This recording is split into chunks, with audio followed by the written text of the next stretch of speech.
122 вида череши видяха всички любители на сладкия плод, дошли на празника на черешата в Кюстендил.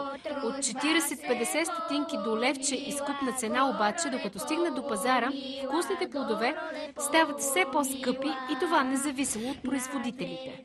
Производителите са затиснати от хората, които прекупуват черешите от пунктовете и ги продават и печелят повече от тези, които ги произвеждат, защото те не влагат абсолютно никакви грижи, никакви средства, а взимат само печалбата. Така прекупвачите купуват ефтино, отчитат си транспортните разходи и превантивна печалба и килограм череши на пазара в Кюстендил се появява за 2 лева.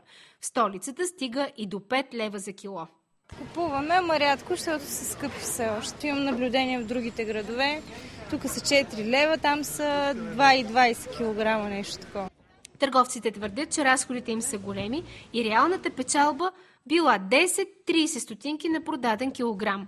Затова на много от нас не остава просто да се порадваме на празника на черешата или да затворим очи и да дадем 4 лева за килограм скъпо черешово удоволствие.